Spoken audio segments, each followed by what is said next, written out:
A flaw with the animatronics they were in before, William thought, was that they never attacked kids, but now everyone was going to be a threat to their happiest day. William put all the kids' remnant into the scooper. This time, their souls were going to be split up. They will control every fun time. However, Golden Freddy was the leader before. William wanted that to stay the same, so it would. After the 4 kids were melted and ready to go, William threw Golden Freddy's endo in the furnace with Cassidy's body. They melted together and turned into the same hot metal liquid.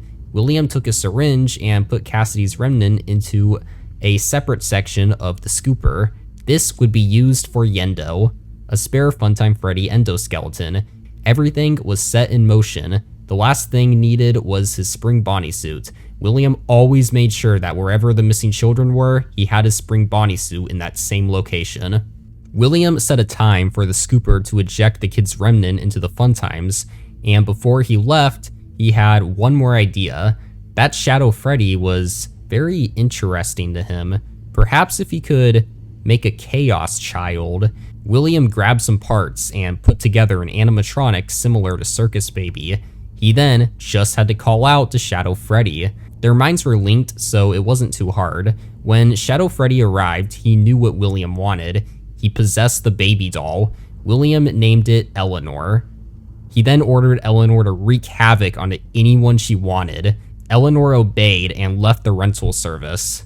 William then drove off to Freddy's to get his spring Bonnie suit. He made his way to the safe room. Once he did, he heard a noise.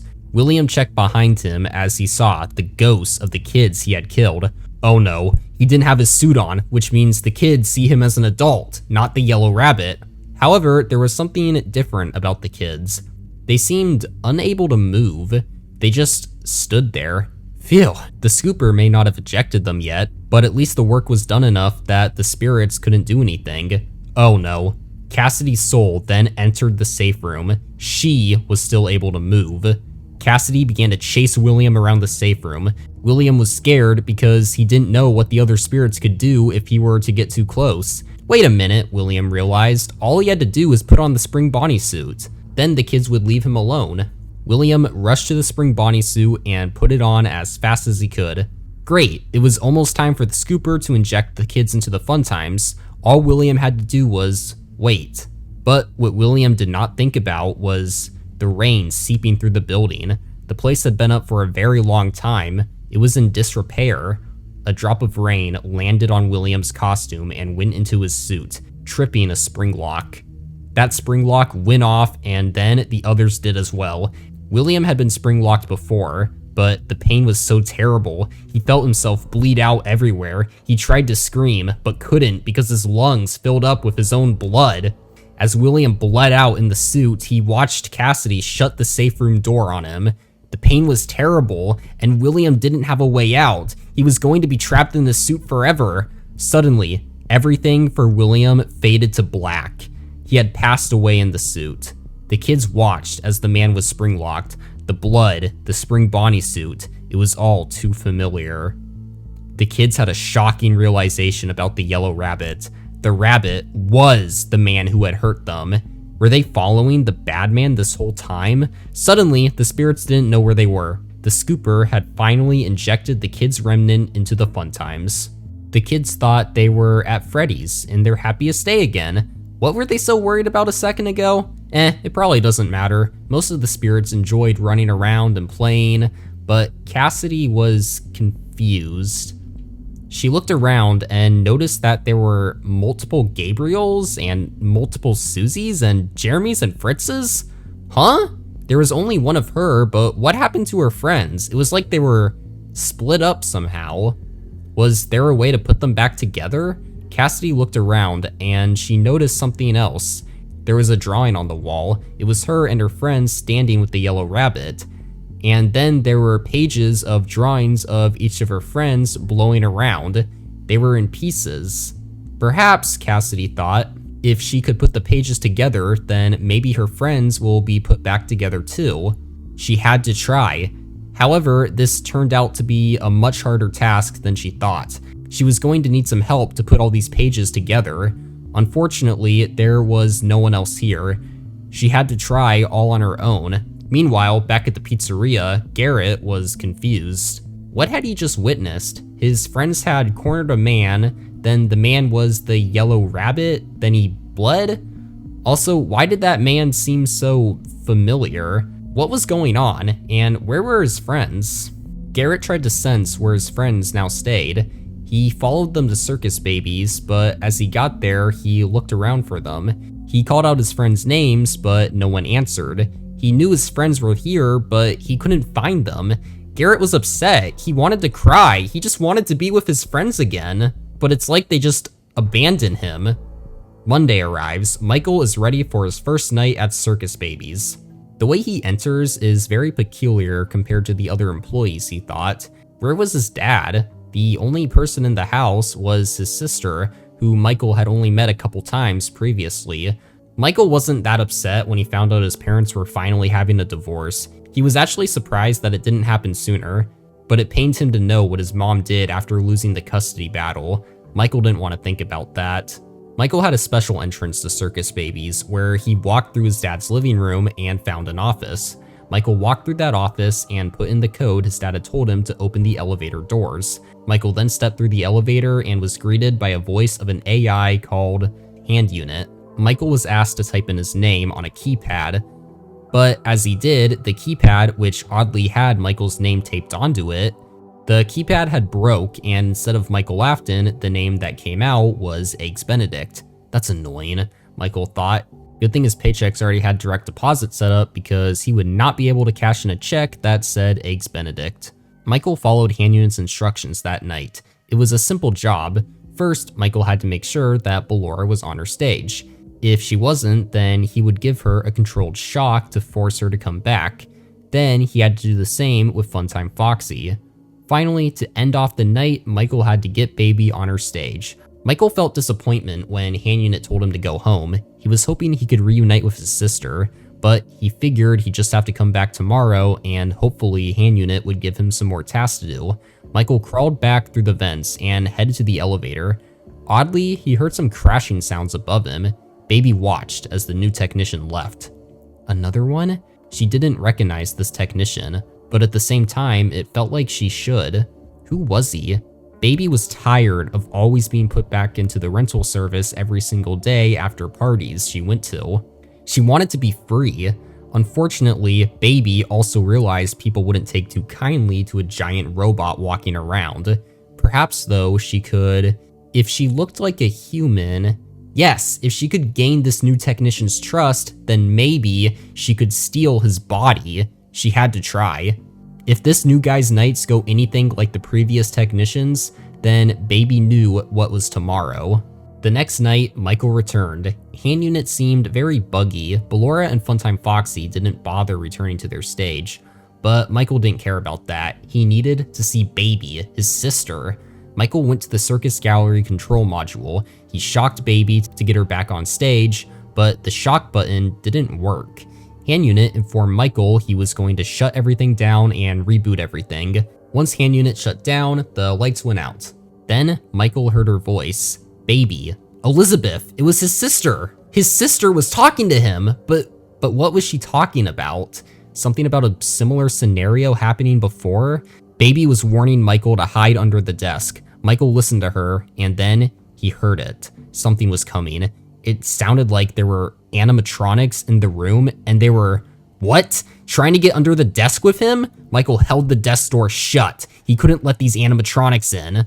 Eventually, they stopped. What the hell? Michael thought. Were these animatronics possessed too? Like the ones at Freddy's? Baby spoke to Michael and said when his guide is back online, he was going to tell Michael to restart the system manually. Then he'd tell Michael to crawl through Ballora Gallery as fast as he can. Baby warned him that if he does this, Ballora will kill him. Instead, he has to crawl through Ballora Gallery slowly in order to survive.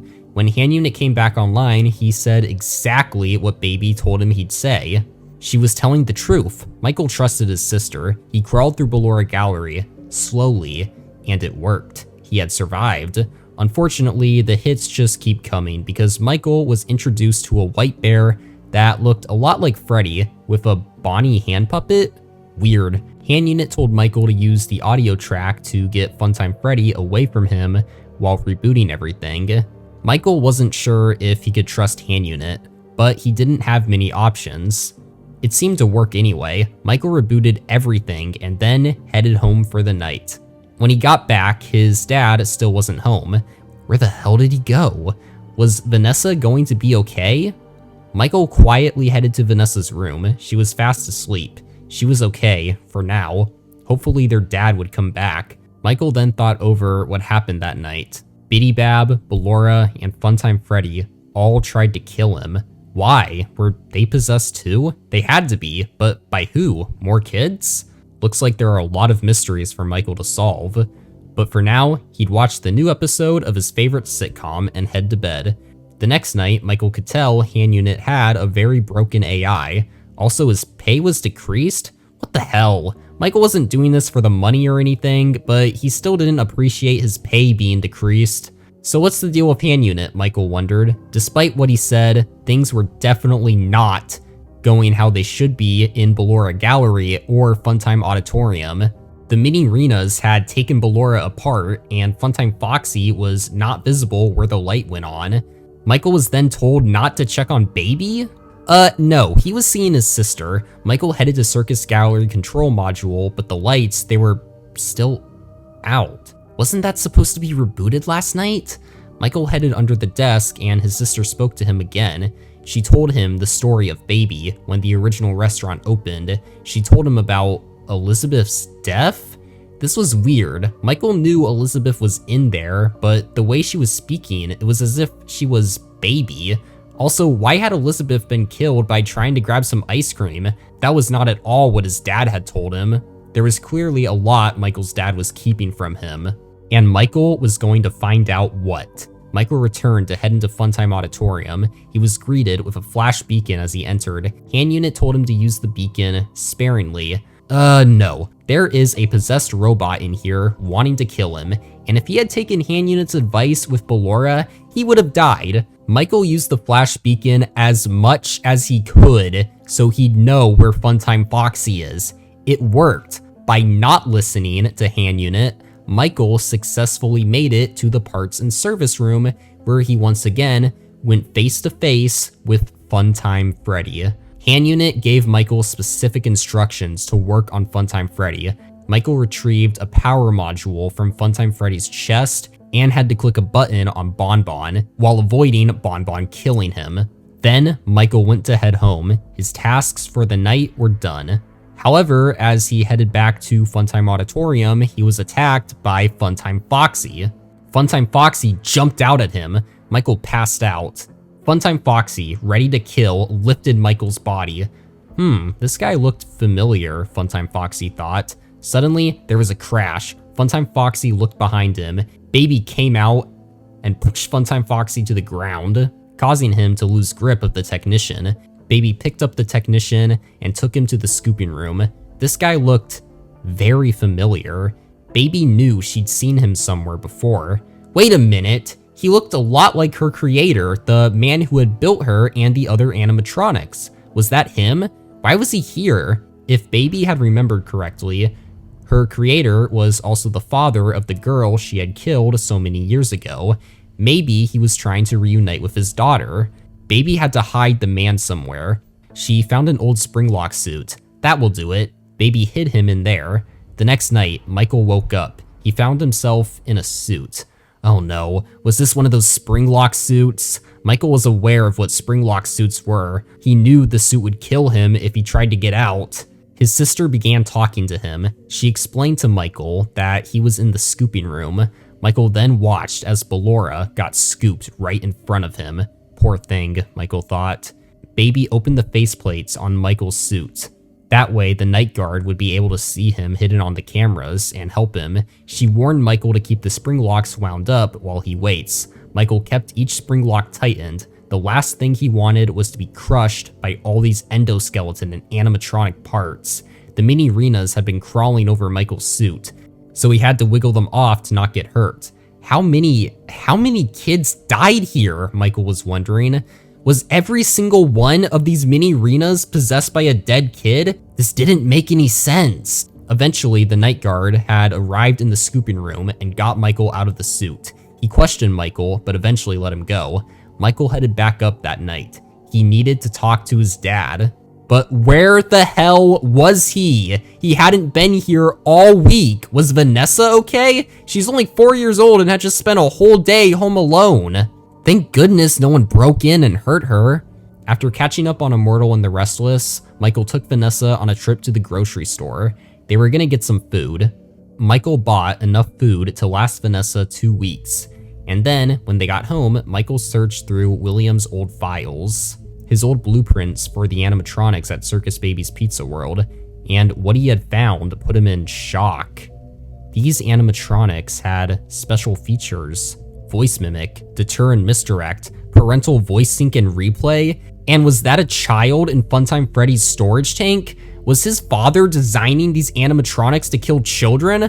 Michael was filled with rage, non-stop rage. So these animatronics were possessed by kids that the animatronics killed, which means Baby killed Elizabeth because she was programmed to do so. His father created a robot that murdered his sister? Michael was blinded by all this rage and emotion and this new hatred he had for his father.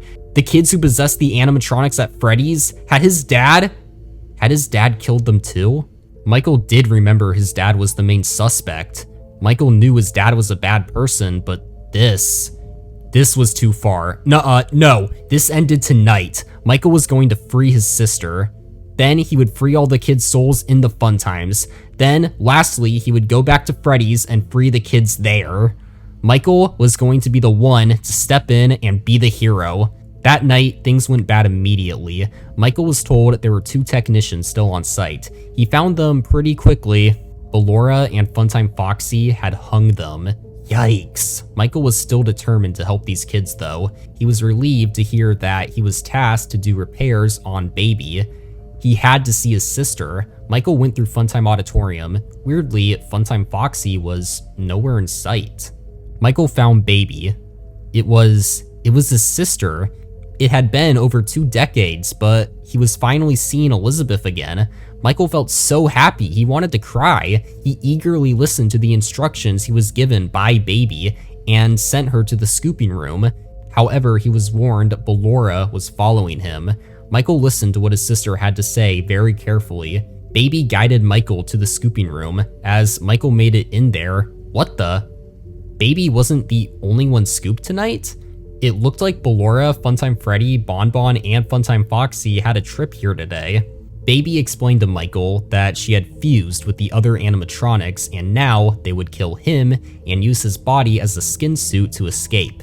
Baby turned on the scooper. Michael was scared, but he did want to help these kids, right? If giving them his body was the only way to do it, then so be it. Michael let the scooper kill him. Baby was relieved that her creator went with this plan. She began to empty out the important organs in his body and pulled out chunks of his skeleton. The skin suit was looking good. Only problem was she had to take out the eyes too, but she needed eyes. She grabbed a robot pair of eyes and shoved them in his head, in a way where it would be hard to tell the eyes weren't human. Baby and the others then wore the skin suit and left the rental service. Since they were robots, they didn't need most human things like sleep. Michael's soul watched as this amalgamation used his body. What was happening?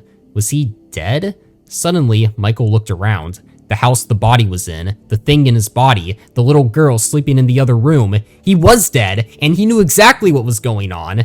His father had sent him on a mission to free his sister's soul, and he was going to do that. He tried to look for the spirits inside his body. He was able to find his sister, Elizabeth, but for some reason, he couldn't connect with the others. Michael could sense there were 5 other kids using him as a skin suit, but he couldn't reach them for some reason. It was like they were in another world or something. The amalgamation was calling itself Ennard. Ennard explored the house, and eventually, it made its way to Vanessa's room. Time for a kill, Ennard thought. Oh no, Vanessa was fast asleep, unaware of what was about to happen. Ennard stood over her, holding a kitchen knife. "Stop!" Michael yelled at them. He had gotten Elizabeth's attention. Michael and Elizabeth began to have a chat about everything, about their father, what circus babies was, why she had been killed. Elizabeth grew more and more horrified as she realized everything Michael was telling her is true. She had spent over 2 decades possessing Baby, not realizing what was going on. She had managed to convince herself that she actually is Circus Baby. She spent 2 decades living a lie. What has she become now? And this girl she almost killed, that was her sister?